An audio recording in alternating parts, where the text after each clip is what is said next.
Folks, ladies and gentlemen, boys and girls, children of all ages, welcome back to another episode of Always Almost There, day after show live. Of course, today's a very, very exciting recap because we are talking about last night's show at Madison Square Garden, the longest show that Goose has ever played. Pretty big deal. We've got our good friend Danny Rosewoods here with us today. We had a grand old time in New York last night. Yeah, how are you guys doing today? I'm doing all right. Tired. Stayed up late. It takes energy to have fun, I guess. Who knew? Who knew? Yeah, we did a great night last night. Though. Everything about everything that happened last night was just incredible. We left off yesterday's pod and we went to, hang out with a bunch of friends at the Irish exit, and then, getting into the venue and walking around the concourse, and just the feeling of so many people that we knew and just everybody at the same level of holy shit, this is really happening.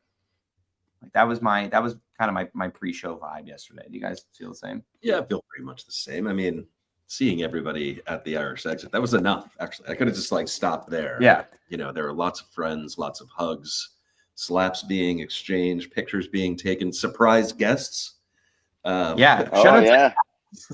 Who said played the long game, and turns out he showed up, which was very, very exciting.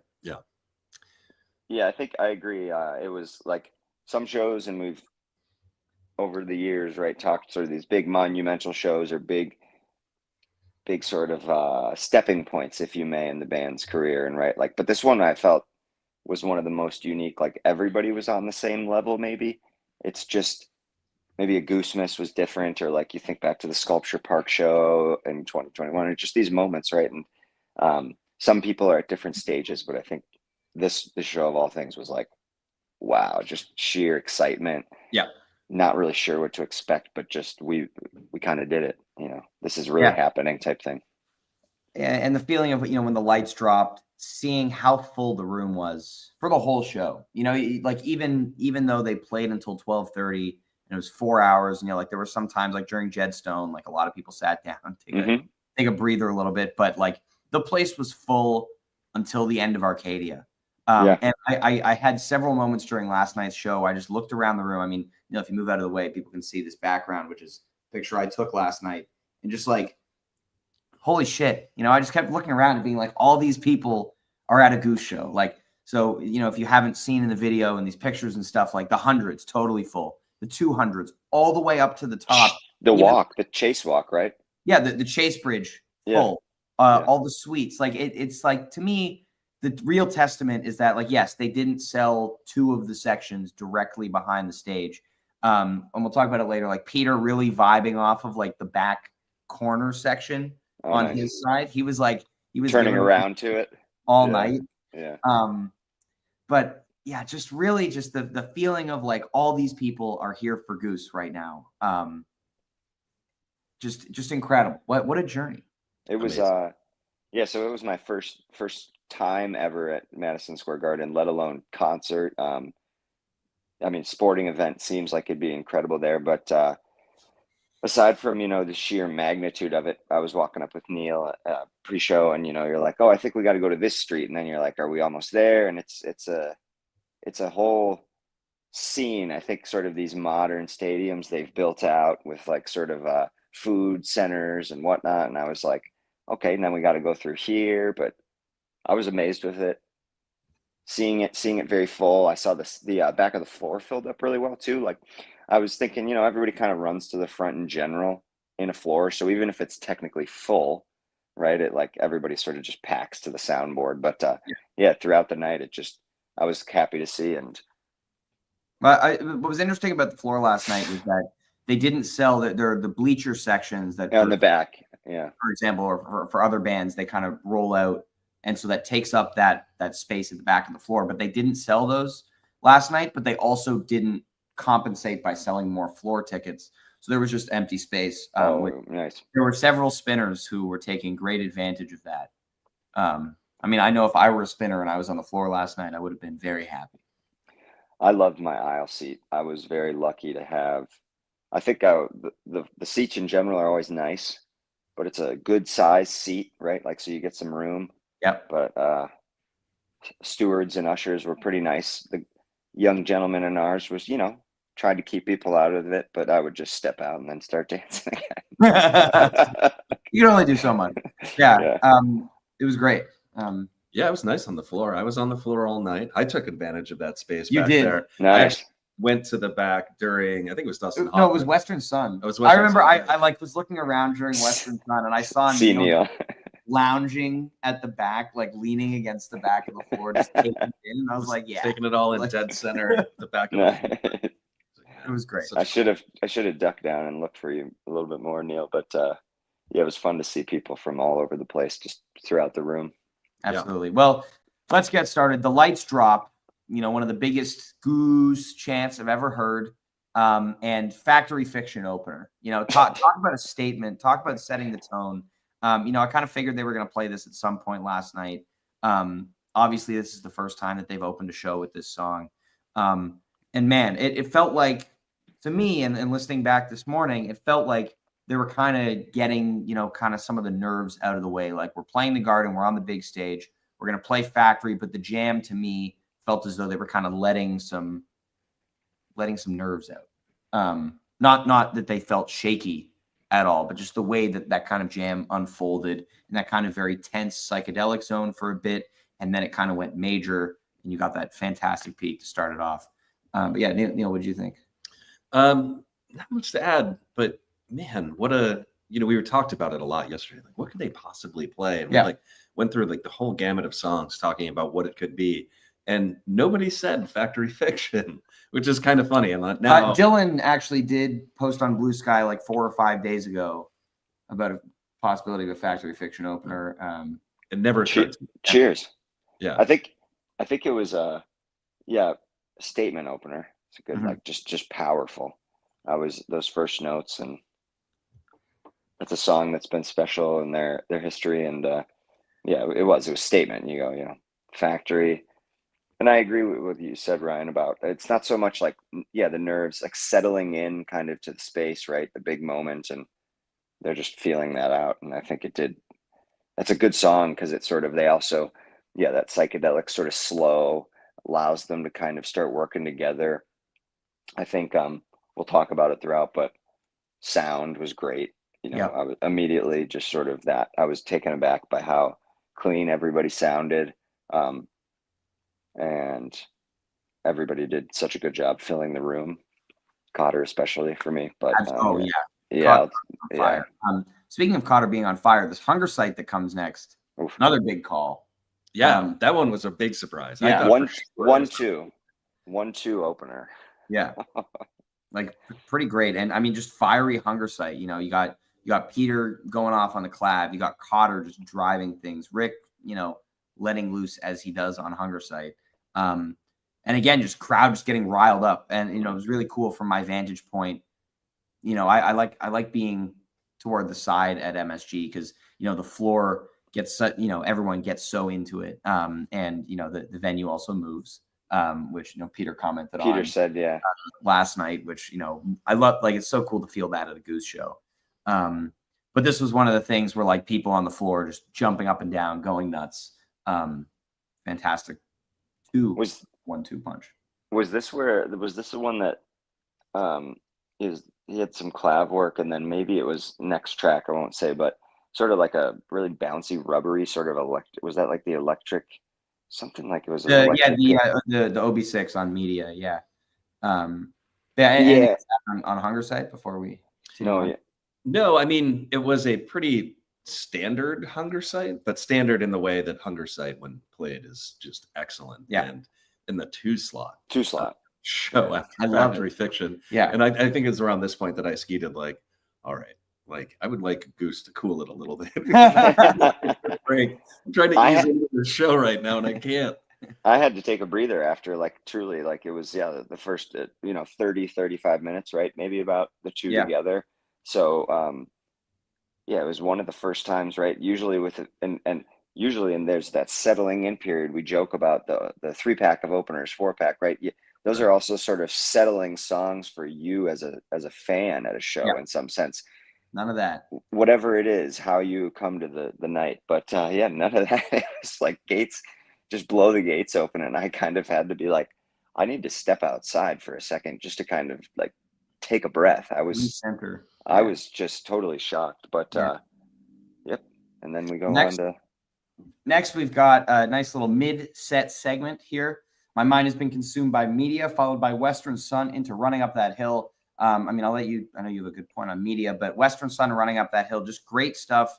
I was really surprised at the crowd reaction to Western Sun. There was like an audible cheer that went up when they started, which is cool. You know, I feel like slower songs, as amazing as they are, and as much as I love Western Sun, you don't really expect that kind of reaction for a song like that. So it's cool, you know, at a big show like this to hear the crowd, you know, cheer for the beginning of Western Sun, and then Running Up That Hill, you know, third version this tour, continues to crush, you know, first cover of the night. And I think that's an intentional cover pick. They know people love it. They know it's going to translate well to a big room, and it worked. Media, Neil. Yeah. The one thing I was saying about media when I woke up this morning was just thinking about the fact that Cotter 2 years ago, Swimmer's slowing down, right? He's playing in a cover band in a dive bars all across Vermont. And then fast forward 2 years, and he's singing "My Mind Has Been Controlled by Media" in front of, you know, a sold out crowd at Madison Square Garden. Yeah, that's got to blow your mind. So, you know, you were talking about shaking off the nerves. Like, I'm sure there was a ton of it there. Yeah, and that one probably make it a little shaky. Like, all right, you're singing the third song. Well, I love that. I love that they're like we'll do media. Take it, Cotter. Yeah, we were talking yesterday, not on the pod, but we were talking yesterday about how like I kind of expected media to come tonight at Westville. Didn't think that they would do that at MSG, and I love that. I'm sure Rick was just like, "Fuck yeah, you know, let's do media tonight." Like, yeah, Cotter's gonna sing one. I thought the rework, the work they've done on that song, you know, recently, making it, giving it a little sort of more Talking Heads feel, and that just the way that they push it, it really worked there for me as well. I think for somebody that either A, doesn't like the song as much, which that's okay, you know, and that's fine. I think the way we were originally exposed to it, it didn't have, you know, it was a controversial track in some sense. Yeah. So I think that rework has made it more accessible, and it just worked in that setting really well. Absolutely. Perfect spot for it. Keep the energy going after. Absolutely. Yeah. And then Western Sun was good. Little jam and I mean, yeah, they're hitting that space in Western Sun and this old C jams right now. This old C, you said, like Rick and Peter, very active interplay. Cotter doing that similar kind of pocket, and it's great.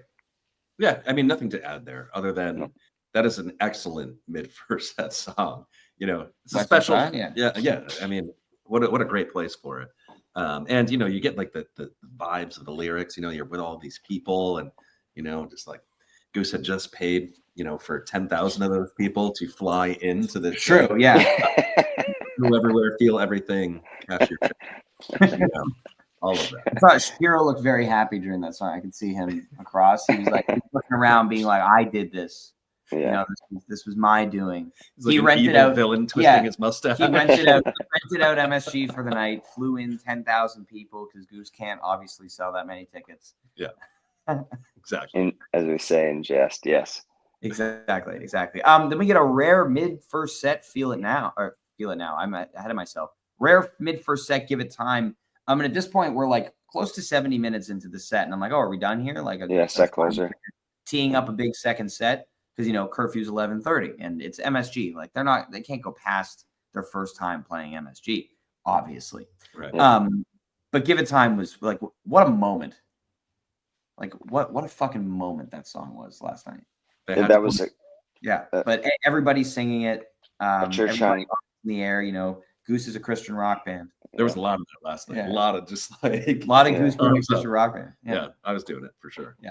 Yeah, I think it's another one that you get the whole, you know, everyone's singing it. They're singing the Rick when he hits his voices out his line. Really singing that, yeah. Yeah, I think more and more people are picking onto that after the album release as well, and it definitely sort of brought people back on side. Not saying that middle section we just talked about lacked anything, right? But it's sort of, I felt like that kind of like changed the tone of the set a little bit.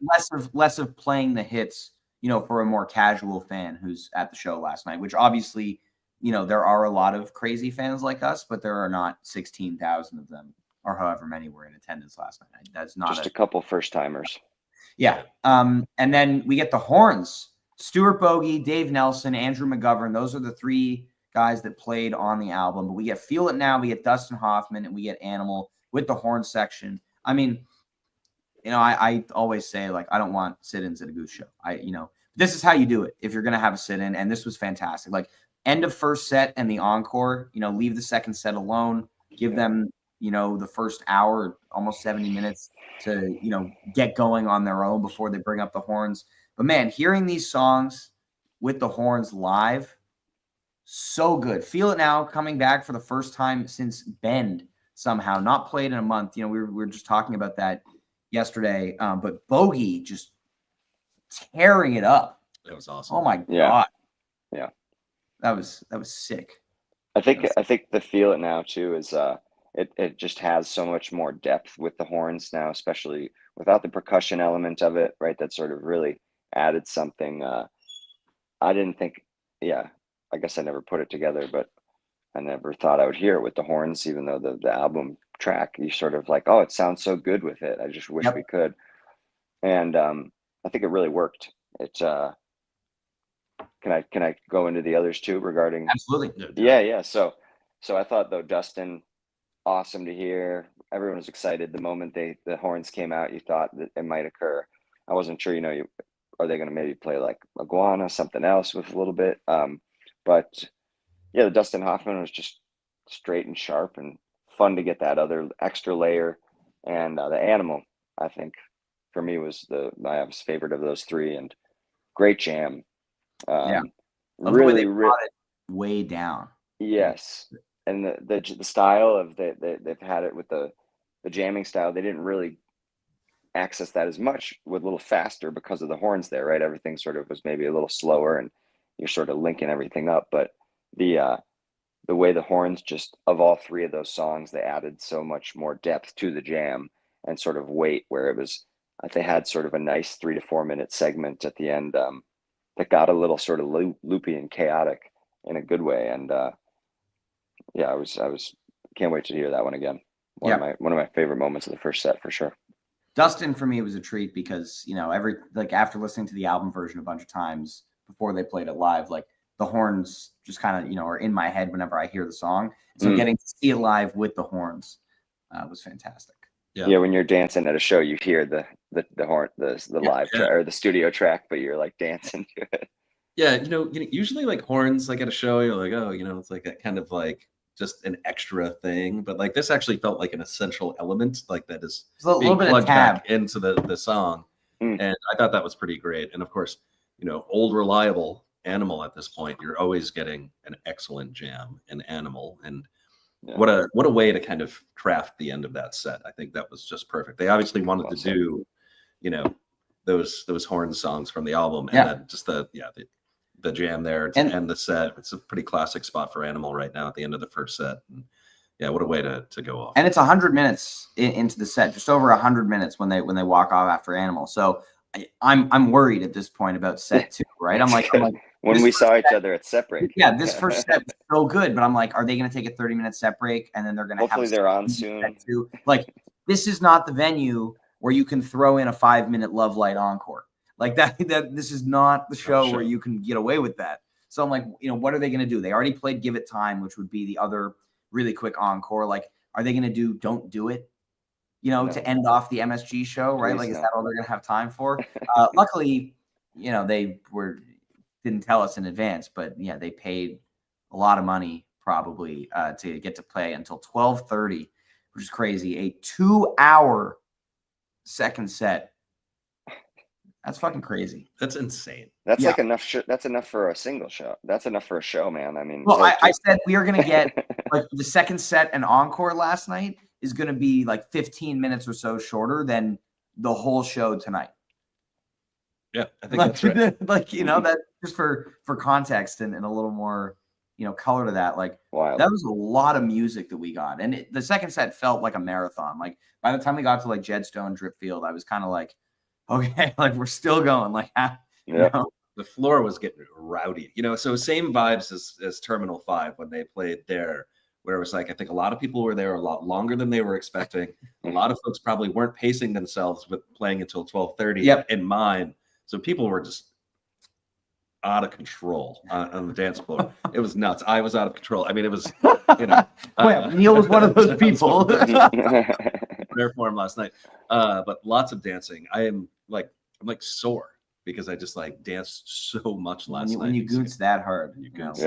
Hard. We'll get there. Let's get to the Goons. Well, before we get to the Goons, let's talk about this thatch that comes out to open to get the sauce funk started off, and then beautiful Bliss jam here. This is the Cleveland Rockdale Ryman Madhavan jam coming back again. They love that shit, but man, that hit hard, like just around 20 minutes.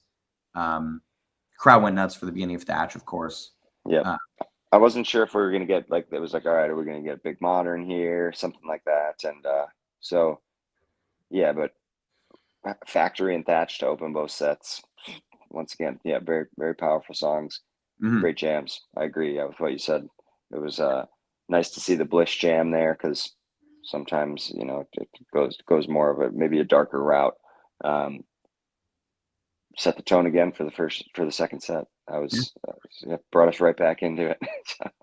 Yeah, I mean, I like the juxtaposition there, right? So you have thatch, and you're just kind of like, you're full into this funk groove, and then you get this like delicate, beautiful jam coming out of that. Yeah, and killer way to open the set. And of course, that the moment they started playing these notes, I was like, oh right, yeah, like of course they're not going to play. Saving that for Westville. Of course, the scratching.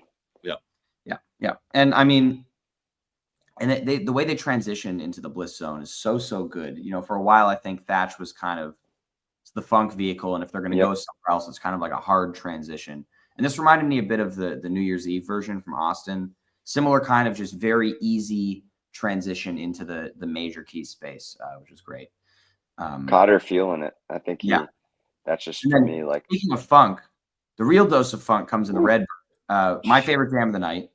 I think it's only like 15 minutes or so, but what a 15 minutes. Holy shit. Like the funk is amazing. Like Rick very decisively leads them into the funk when they start this jam, and then they do that for a while. And the way that Cotter is playing with dynamics for basically this entire jam, just this ebb and flow going from like fully hitting the snare, tapping the rim, and then Rick and Peter and Trevor kind of following him through that and kind of weaving their own paths, and then getting into the several minutes of like dissonance and darkness at the end. Just like absolutely phenomenal jam. This was great. Very symbolic song, I think. Time for a Bird to Fly.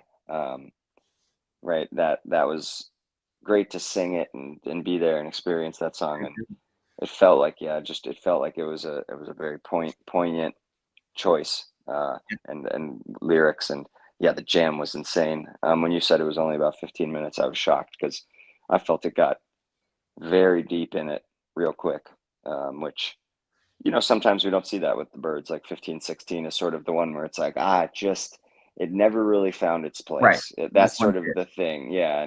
And I felt, I was like, oh, maybe that was the 20, 22 minute, but that was the jam that really just like sucked you out of your zone and just totally kind of spun you around. And Getty, I can't not mention him. I mean, we didn't really say too much in the first set. I thought was something where he was keeping it pretty straightforward. It was just great to light up the room, and using such a big space.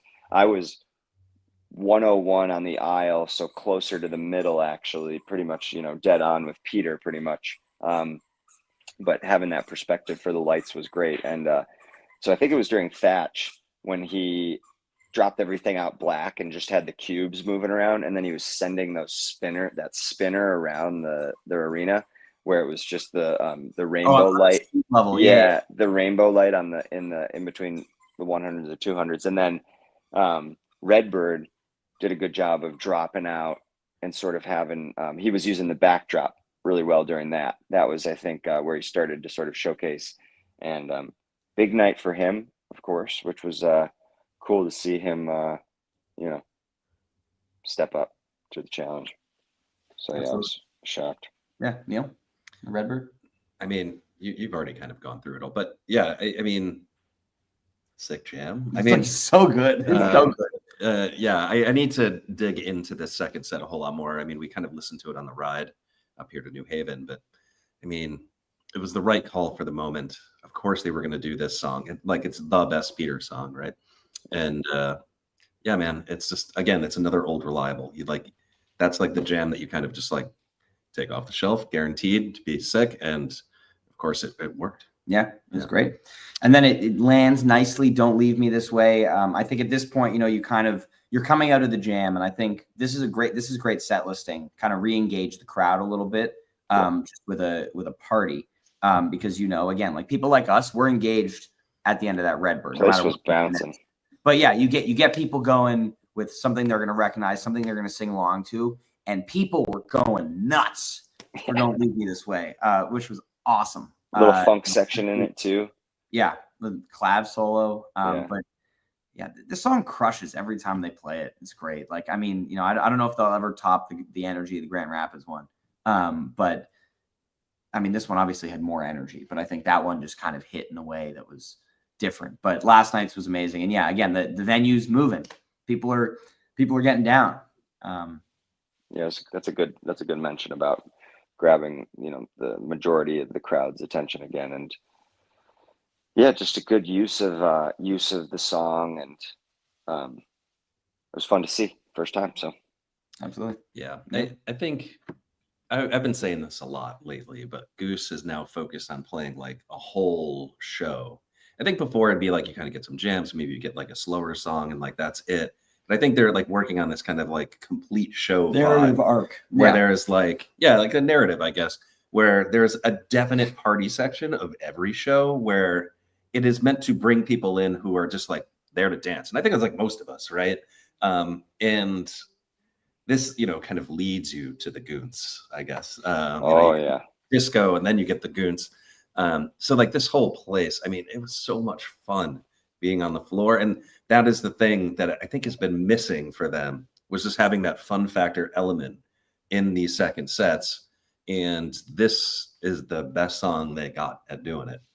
And well, actually, no, not true, actually, because it goes on from here. But the vibe was perfect. Yeah, that's what you need at a show like that. A 2-hour set, like if they don't play something like this in that set, like I think folks will be like looking at their watch, right? Like yeah, but you do this, you do the Shama later, like it's like it's all about. It's all about. Speaking of the Goons, Neil, why don't you talk to us about the Goons? Oof. Well, you knew it was coming. Yeah, we did. I thought it had to showcase it. I thought it was going to be fast, slow, but as soon as they started Tumble, it was like looking at my watch, like it's Goons o'clock. Yeah, absolutely. Now we Goons. Yeah, and now we Goons. And of course, this Goons, I mean, it's really good. And the best version of it. So if you're listening and you're on the fence, you haven't listened to the show, and you're curious about the Goons, put this one on, this Tumble. Guaranteed best Goons yet. Yeah. It had like if there's any question of what it is. Yeah. Well, it was that grimy, like the last few minutes when Peter like really starts hammering in the guitar. Like he's not just doing the funk thing anymore. He's like bigger chords. He's got some wah going on, I think, and just really just putting this undercurrent of like darkness to Rick's just sauce. Yeah, it's just like nice counterpoint to like Rick's playing. It's and like man, really good. We listened to it in the car again today, and I was like, wow, like this fucking rules. Yeah, I think that was the one thing I had said it in a chat of ours, just about the evolution of it, and great to see this style of jamming come out, and just music in general for them come out of playing with Brownie and Magner and Crumpons. And yeah, I think that was the next step though, right? Is sort of they were keeping it pretty just straightforward, a little bit more major positive style of jam in the sense, got darker, it turned, it changed. I think that you know, they added darker elements to their jamming. Maybe 21, 22, we started to see stuff like that. And so it's this now to build out a new style of jamming and then just add more layers to it was really great. And holy shit, my first time seeing it live, and wow. I was saying that to Avi after the show too. I was like, your first live Goons. You know, like yeah, I mean, for a lot of it's people, up that was your alley. their first. Like, if you haven't been doing any of the summer tour, The which summer tour. a lot of these people have not. Yeah, this is your first Goons. This was your Baby's introduction first to the Goons. Goons. Some people might not even have known about the Goons. If you're the kind of person who just goes to Goose shows, and You don't know what everything Goons now. is. You don't even. I had People actually, don't know. I had a great moment like that. I think I went over, so I said hi to Garrett a couple rows up from the section over, and one guy was next to me in between Garrett and I, and he was like, "Are they always this good? This is my first show, so like like older gentleman." And I was like, "Well, this is maybe like the culmination of it all. So it's not quite like this, but yeah, the Goons was capturing people. I think if it was those 90 to 95% of the crowd at a show, right? Like that's the type of stuff that just like grabs your attention no matter what you like usually. 100%. 100%. Nice flow into Creatures. Absolutely just phenomenal seamless. segue. Wow. Just seamless. Blowing my mind. Yeah. Keep the disco vibe going. And this is the point where I'm like, okay, it's 11:20. Like they're going over curfew, you don't start Creatures with 10 minutes to go until curfew, so I'm like, okay, like, what's going to happen? And they do Creatures, they get like pretty quick jam. They get to Shama and Peter's like, I have an announcement. Like, we're going past curfew. We're going to just keep going. So hang out. It's like, all right, well then. But I didn't even. I figured when he said that, I thought it was just a little bit more. I was like, well, I was gonna say like maybe they got an extra 15, maybe 30, but like no, an hour. We have another hour. So let's fucking go. But yeah, people love the Shama. I'd like to give my mom credit. When I was initially like, oh, Shama, I've heard it. My mom was like, this is the right decision for them to play. This is making new fans. This is getting people excited. And she's absolutely right. Like same kind of role as Don't Leave Me This Way, as I mentioned before, a cover that everybody knows, that everybody can sing along to, that's going to re-engage the crowd before you do something like, Back in the Tumble, Jed Stone Drip. Not much to add there. I mean, Shama was perfect. It was like the perfect thing at the moment. I don't know. I'm generally not stoked about Shamas inside of shows because generally it just means like, they've kind of blown up a set to do this thing. Yep. But if you've got a 2-hour show, throw that Shama in 2-hour set, yeah. Shout out to Paige Caruso, who now has 2 Shamas. She now has 2. Yeah. Yeah. Good for her. Just for her. And then they go back into Tumble, basically is Madhavan for several minutes before they hit the Tumble ending. But this cool little jamlet, if you will. Yeah, it was a quote of Madhavan. I mean, it's purely Madhavan. Contains elements of Madhavan. Pure Madhavan. I mean, total Madhavan outro. I mean, Rick outright plays it at one point. Well, he doesn't play it. He's like in the Madhavan jam. So like it's not, it can't be considered a tease because there's nothing that's like actually Madhavan. He's just like in the Madhavan jam. I'm just saying, like he's blatantly playing. Sure. Madhavan. It's the way he hits a build and then hits the, like the peak, and it's literally the Madhavan re-entry. Yeah, and it's just so fiery. Like I was saying when we were listening to it in the car this morning, where it's just like not a missed note. Everything is so crisp. His playing was just like so dead on all night, and it was just so good, so good. 5 of the summer. Yeah. Leave it out. D, any thoughts on this Tumble re-entry here? Loved it. I wasn't sure if they were gonna even like squeeze a little Creatures in there and make it a little proper palindrome, but try to really goonce it. But no, I think it was I remember that section last night and sort of being like, wow, they're really here and like they're playing licks of other tracks. It's fun when they kind of Rick just is so in that space and like you said, just sort of starts jamming just like you would something else. Very high energy, and you came out of the Shama and everyone, you get the announcement, let's keep partying. I guess. Shammy lammy ding dong. And then Jed Stone. I think we were talking about this yesterday, really expecting Jed Stone to be at Westville. But this was a phenomenal call last night. I mean, and the crowd was pretty respectful, at least in the area that I was, especially for a song that's only second time played. A lot of people didn't know it. But it felt like there wasn't a lot of talking. Again, at least where I was, it's a big arena, so you're not necessarily going to be able to get the vibe. But this was fantastic. It's a bold choice. Very bold. Very so late in your set. Like people have been sitting there through a lot of and that's where you risk losing the crowd, right? Like right. you kind of dial back the energy and do the cool down. Are they going to come back for the drip field? Which they did. And like an awesome nod to people who knew this song really, really well, right? That one was for us, I think. You know, the folks who like really like go deep into the catalog and know these tunes. Yep. And it just hit. I mean, it's a great song. It's such a good song. So even if you don't know the song, you're like, wow, this is awesome. Right. Like even if you're sitting down and taking a breather, you're just kind of like, wow, like this is very good. Yeah. Amazing. And like you said, I think we all expected it to be at Westville to kind of just, you know, it's a nod to Visudo, but don't worry, we're going to get the other Visudo nod tonight. Yeah, we're definitely getting hot love market 100%. Definitely happening. Yeah. D, what did you think of Jed Stone? Yeah, I like you guys said, I had to take a seat for a second, and there was a moment where the people in front of me were gone, so I was sitting on the aisle and like nobody in front, and I just, you know, folded my leg over, and tonight's entertainment is Goose, you know.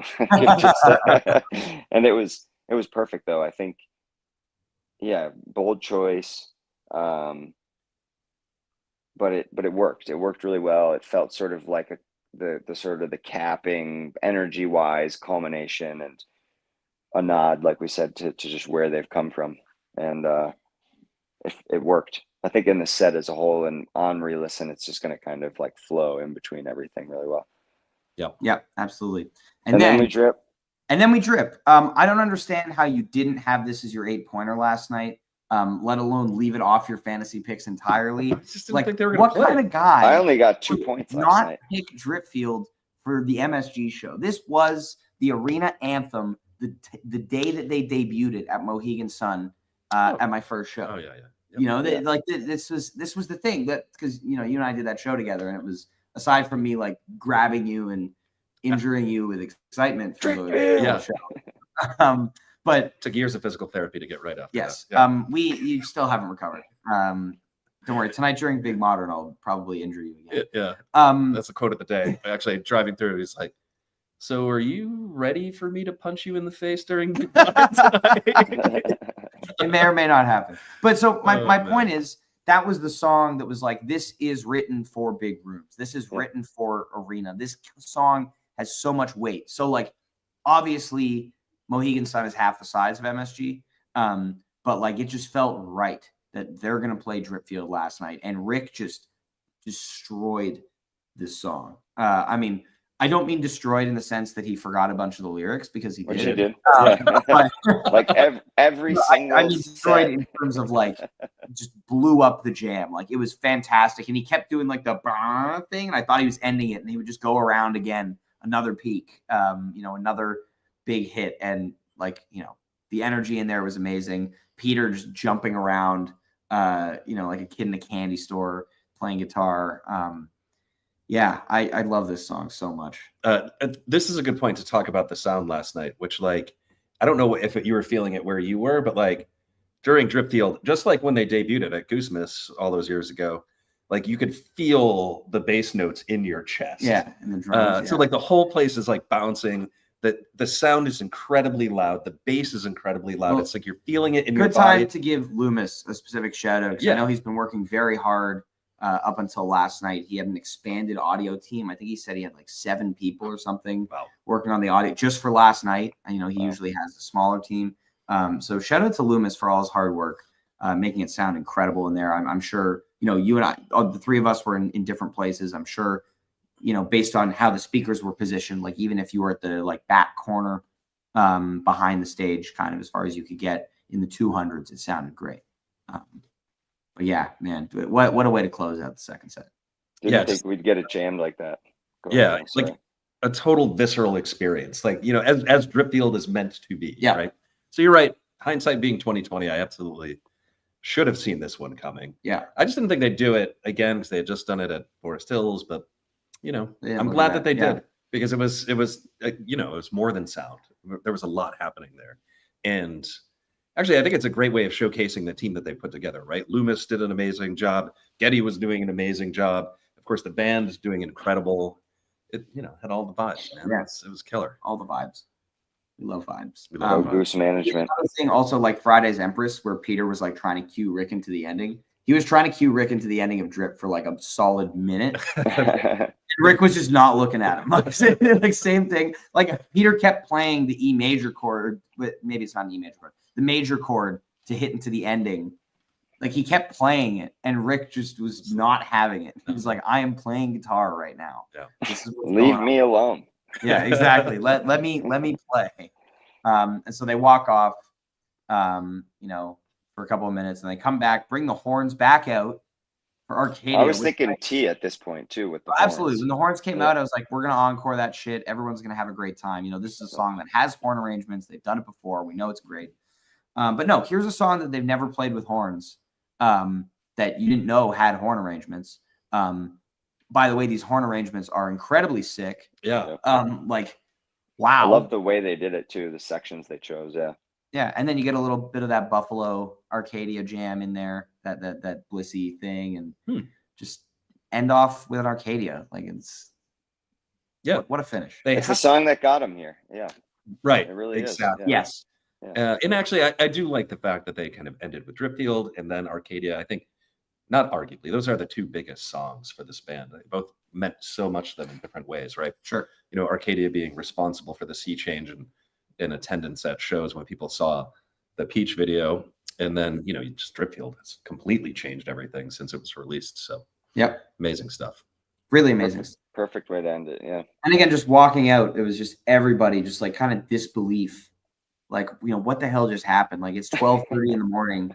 The show started almost 5 hours ago. Like what the hell did we just see? And the answer is you just saw Goose playing a sold out Madison Square Garden show. Like this is leveling up again. Yeah. I think we talked about last year, Man Forest Hills after that run. It's like they're leveling up, and here they are leveling up again. And it's a shame that, we're heading into 2 months off. I was going to say right now after tonight. But this is a pretty. We're just getting started. I know. So I mean, we have a big show tonight, hometown show. MSG has now happened, so obviously I think they're going to be a lot more relaxed tonight. I think people are just also going to be, the band and audience alike, still going to be riding the high, from last night. Like you could feel at the end of the show last night when Peter thanked everybody for being there. He thanked Peter Shapiro for all his hard work. I'm just kidding.